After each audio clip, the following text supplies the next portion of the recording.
한 여성이 상주로 장례식장을 지키고 있습니다. 그런데 가족들이 눈치를 보더니 하나둘씩 사라지기 시작하는데요.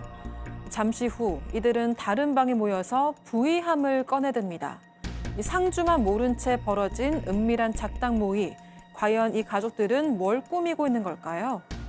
자, 양 변호사님, 장례식장에서 무슨 작당 모의가 벌어진 건가요? 일단 제보자분은 결혼 30년 차 50대 여성입니다. 그리고 다른 자녀가 없다라고 해요. 외동아들이 있었는데 안타깝게도 3살 때 이제 세상을 일찍 떠났다라고 하고요. 남편분이 회사 생활하는데 그냥 좀 고지식하고 좀 무뚝뚝한 그런 편이고 이제 이것만 해도 약간 좀 세대가 나뉘는 것 같습니다만 아내분이 바깥에서 일하는 걸 싫어했다고 합니다. 그래서 평생을 전업주부로 살았고 그 와중에 또 용돈도 제대로 주질 않았다고 하네요. 이 돌아가신 남편분께서 한 3년 전부터야 30만 원씩 한 달에 주긴 했는데 그건 뭐 보험료 내고 아파트 관리비를 내면 여성이 내면 이게 용돈이 안 되잖아요. 당연하죠. 그래서 결국 본인이 직접 쓸 수 있는 돈은 한 푼도 없어 그런 삶을 사셨던 겁니다.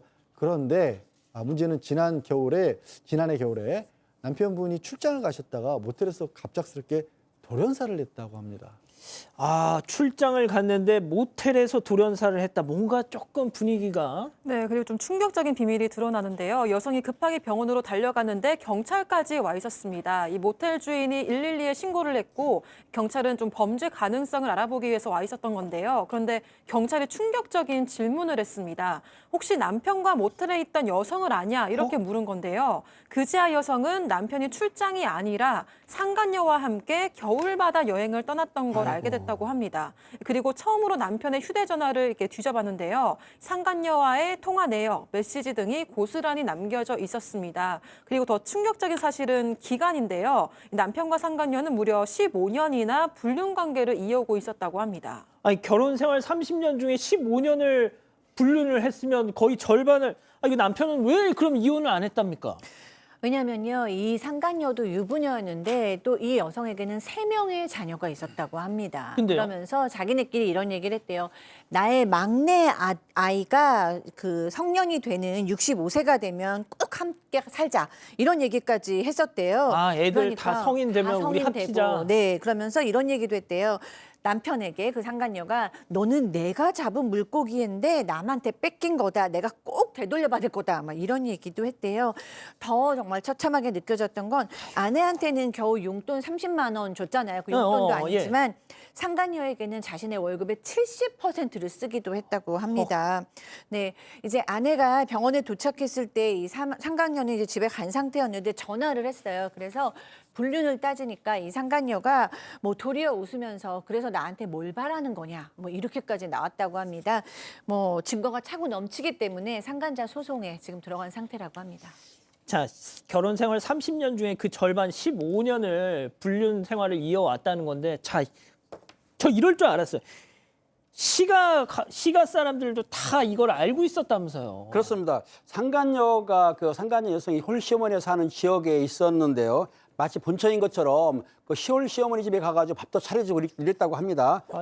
그런데다가 신혼에는 뭐라고 했냐면 남자가 스킨십이 뜸해지고 외박을 하면 그때 확 잡았어야지 왜 가만히 있었냐? 너 뭐 한 거야? 이렇게 적반하장으로 따졌고요. 또 시동생 같은 경우에도 형을 제대로 못 즐기는 게 문제다. 형이 바람을 피워서 형수한테 피해 준 거 있어? 이렇게 말했다고 합니다. 그리고 얼마 뒤 시가족들이 충격적인 본심을 드러내는데 문제는 뭐냐면 신우이가 느닷없이 그동안 모은 재산이 얼마나 돼? 이렇게 물었고요.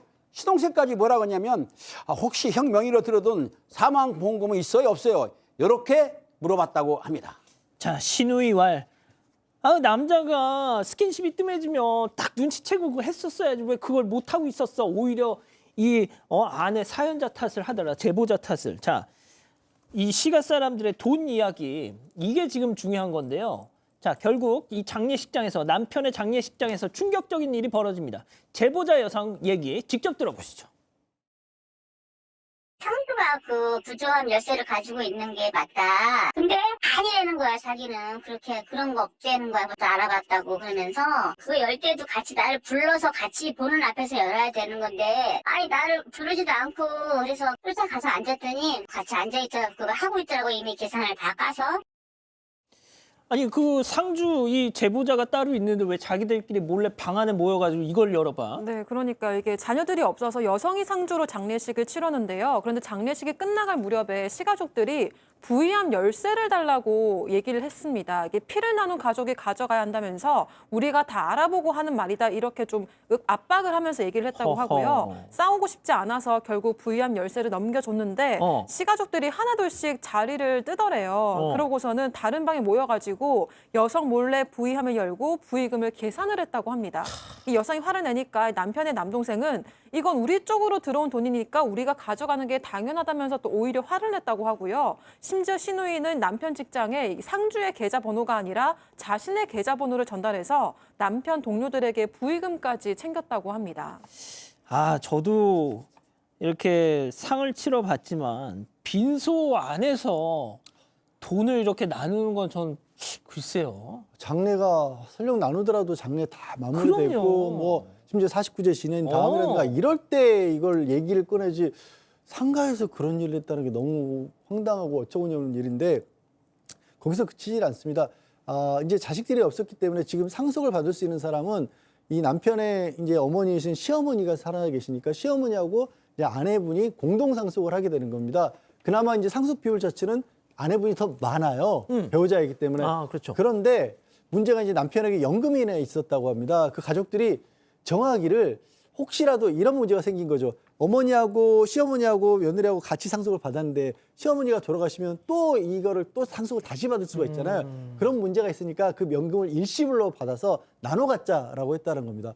뭐 거기까지는 이 제보자분도 동의를 했답니다. 그래서 문제가 없이 끝났는데 알고 보니까 남편분에게 생전에 빚이 한 8천만 원 있었다라는 거예요. 근데 시댁에서 그건 모르겠고 그건 당신이 갚아라, 네가 갚아라. 이건 또 남불라 하고 있다 이런 상황입니다. 아, 그러니까 빚은 너 혼자 다. 네. 하지만 연금은 나눠서 갖자. 네. 자, 그럼 여기서 별별 상담소 오늘의 궁금증 짚어보죠. 자, 죽은 남편 부의금 몰래 빼돌린 이 시가족들 8천만 원 빚을 저보고 다 책임지라는데 이거 갚아야 됩니까? 라고 하는데 팀장님. 갚을 필요가 없습니다. 지금 말씀드리는 거는 연금이 두 가지예요. 연금은 사망할 때까지 받는 거, 연금 일시금은 일시금이 주거든요. 연금 일시금은 그 아내가 받게 돼 있는데 이제 나눠줬지 않습니까? 그런데 8천만 원 빚을 혼자 갚아라? 말도 안 되는 거죠. 나눠서 갚는 게 당연한 거고 이 시가분들 상당히 철면피라고 저는 생각이 듭니다. 자, 양 변호사님이 다시 좀 설명 주시죠. 사실 이게 뭐 그냥 뭐 또 도덕적인 문제가 아니라 법적 문제가 충분히 있는 상황입니다.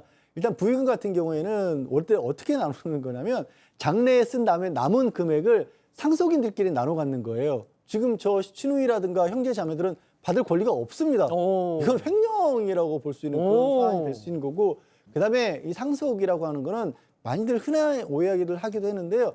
빚도 같이 나눠 받는 게 상속인 겁니다. 그러니까 빚이 많은 경우에는 빚을 차라리 상속을 안 받겠다고 상속 포기하고 한정 승인 제도도 있는 거예요. 저 시가족의 빚은 법적 배우자가 책임져야 한다는 얘기는 정말 밑도 끝도 없는 억지 주장인 거고요. 지금 상간녀 소송을 하면서 변호사와 함께 이 사건을 좀 맡았다고 하시니까 아마 이런 부분도 이미 법적 조치에 들어가지 않았을까 싶습니다. 저런 주장은 정말 법적으로 아무런 근거가 없는 얘기입니다. 교수님, 너무 이 사람들 너무 철면피다 진짜. 정말 나쁘고 저는 이 여성의 삶이 너무 안타깝고 좀 슬퍼요. 30년 세월입니다. 3년 산 것도 아닌데 뭐 가부장적이고 무뚝뚝하다는 것으로 밖에 일도 못했고 용돈도 주지 않았어요. 그러면서 마음도 다른 여자한테 있었고 돈도 전혀 주지 않았는데 그러면서 이 아내가 해주는 밥은 다 먹었을 거고요. 빨래, 옷도 다 입었을 거고 그 집에서 살았겠죠. 그런데 내가 이혼을 하지 않는 것도 저 상간녀의 자식이 성년이 될 때까지 그러면 성년이 된 후에는 이혼을 하려고 그랬는지 여성으로서의 삶도 안타까운데 거기에 시동생, 시누이, 도련님까지는 뭐 시어머니까지는 뭐라고 얘기하겠지만 무슨 권리로 이 여성은 이 모든 상속을 받아도 그 세월이 사실 보상이 안 되는 겁니다. 어떻게든지 지금이라도 귀한 본인의 인생을 행복하게 사셨으면 좋겠습니다. 자, 우리 가족 여러분들은요. 네, 진희다님 들을수록 화나네요라고 하셨고요. 김영환님 법적으로 대응하세요라고 하셨습니다. 자, 법적으로 대응하십시오. 가족 여러분, 여러분들의 구독이 사건 반장의 힘이 됩니다. 구독과 좋아요 부탁드립니다.